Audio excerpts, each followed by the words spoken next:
Hey guys, so I'm at my school. I have like half hour left. Wait, let me see. Yeah, I got 20 minutes left before my class starts today. I'm taking a social basis of behavior class. So it's basically a social psych class at the graduate level, looking at basically trying to explain behavior rooted in sociological context or social context, because there's many different ways we can conceptualize behavior. So we're learning some interesting stuff this week number 3. But that's not why I came to talk to you guys. I actually came to do this video to talk to you guys about my supervision meeting yesterday. Like, I have actually 2 supervisors at my clinical site where I work. For you guys who don't know, I'm approaching my 3rd year of a PhD program in clinical psychology, and as part of that program, we have to do a certain number of hours. It's a gang of hours we got to complete, y'all, and it's for free. It's training, basically. And so this is my first practicum where I'm at within the PhD program. And y'all, luckily, okay, I'm going to go ahead and start this way. Luckily, I have 2 supervisors. So both of them are licensed clinical psychologists. But here's the thing, y'all. So I was meeting with one of them yesterday. And I'm like, what? I'm going to just tell y'all what he said first. And then I'm going to let y'all figure it out. Okay, so we were basically trying to figure out what was going on with the client's behavior. Like, that's kind of like the main thing psychologists do, try to understand causes of behavior, try to explain behavior, okay, there are different goals of science, different goals within our field of psychology that we aim to achieve. So to diagnose behavior, a lot of times we try to understand like the etiology of it, the cause of it, where it comes from, how did it come about, how did it come to be, right?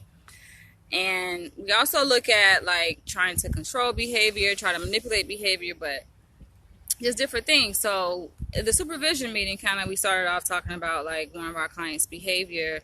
Basically, she was working with some blocks and she was building this structure. And we asked her what was she building, and she referenced toilet, right? And I find it to be quite interesting that she somehow, I guess, was building a toilet with the blocks.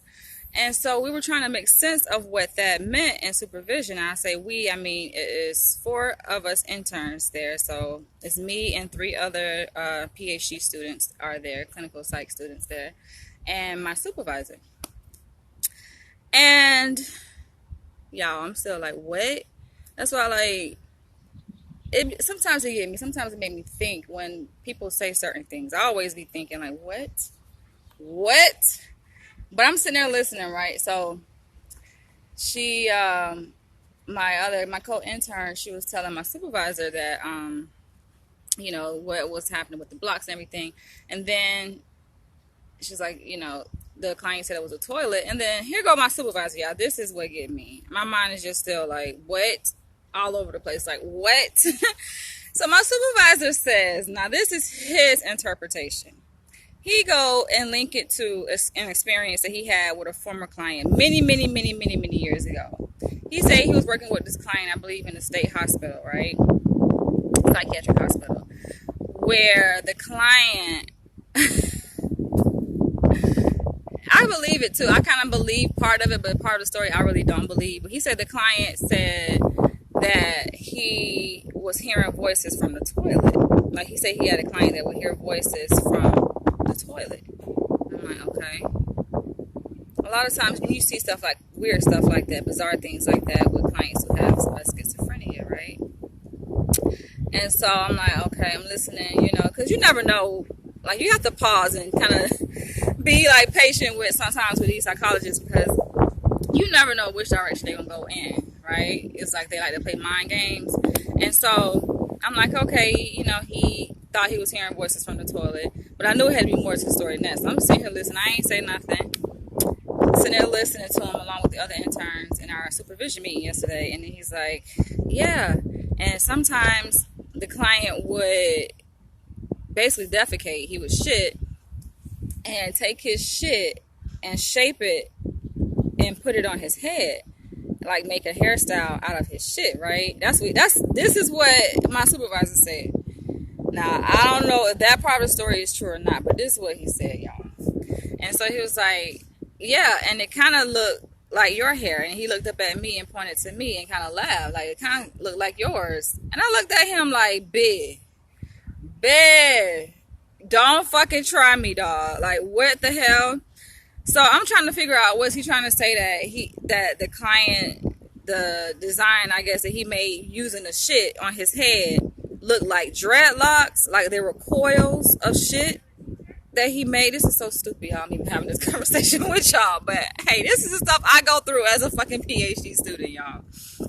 So I'm sitting up here trying to figure out, okay, is he saying it look like dreads? Like, what is he saying? And then something in my mind led me to ask, one kind of inclined me to ask him, was the guy black? But I didn't, y'all. I didn't, because I don't want to go there.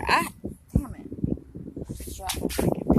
I hate to go there. You know what I'm saying? Like, nobody, I'm the kind of person, I don't really like pulling a race card. You know, yes, I believe race can explain a lot of things, but I try to see things from different perspectives other than race. There are many different ways to look at things. So I'm listening to him like, okay, trying to figure out why is he telling this story.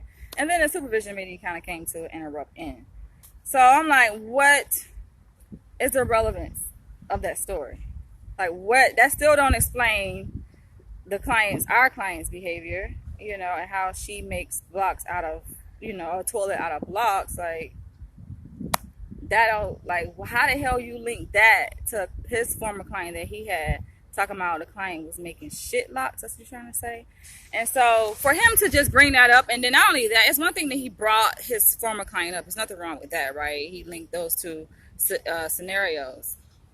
But it's a whole nother thing, y'all, when he go and want to point fingers at me, talking about it remind, like, basically, obviously, I'm in somewhere in his mind and my hair, and he makes a connection between my hair and the guy. I'm like, there's no connection. How the hell are you making connection, you know?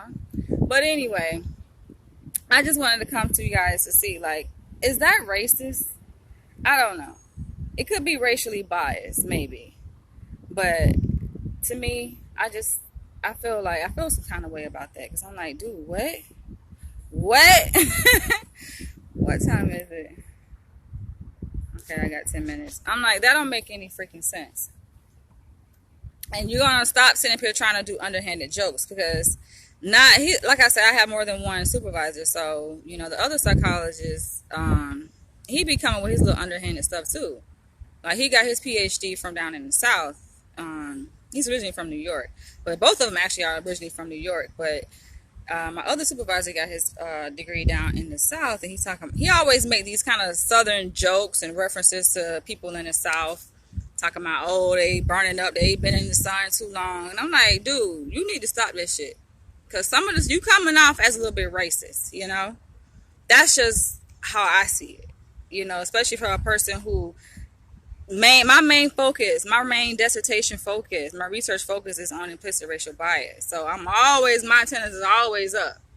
You know, of course, that makes me more sensitive to the topic and being able to detect instances and forms where people are exhibiting racial bias. But I'm like, dude, just stop, man. Stop with the jokes. Like, they trying to make jokes and be funny. Some things ain't even funny.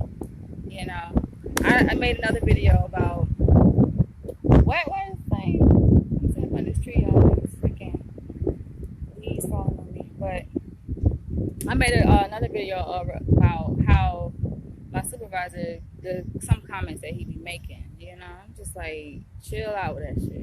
Chill out. You know, outside of that, you know, my experience at my practicum site has been pretty good. You know, I've been learning a lot, and I appreciate actually being able to work with that population, because it's a special population. I've never worked with adults with intellectual disabilities before, and a lot of them do have severe intellectual deficits. You know, like severe. They used to call it mental retardation. But, you know, I work with clients with autism, on the autism spectrum, Down syndrome.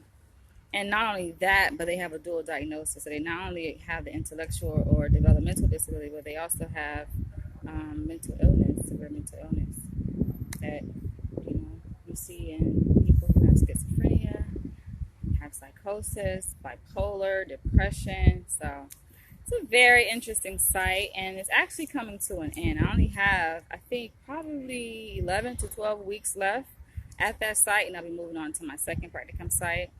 So it's a lot of work, you guys, because when I say like the number of hours, the number of hours are insane. Like people be thinking, oh, people just become a doctor just to make money. It's just like y'all have no idea. It's not about the money, because y'all don't understand the amount of labor, the work we put in for free. We have to do like free labor, free hours, internship. That's what they call it.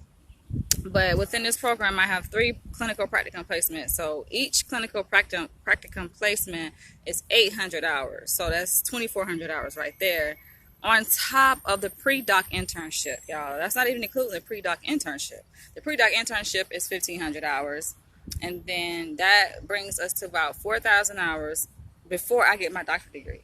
Like that's a lot of client hours, y'all. That's a lot of freaking hours. So they just want to make sure we are very well prepared when we're working with different populations, you know, when we become psychologists. So, and then after we get our degree, postdoc is an additional 2,000 hours. So before we even get licensed. So yeah, it's a huge sacrifice, huge commitment, and it's my journey on this.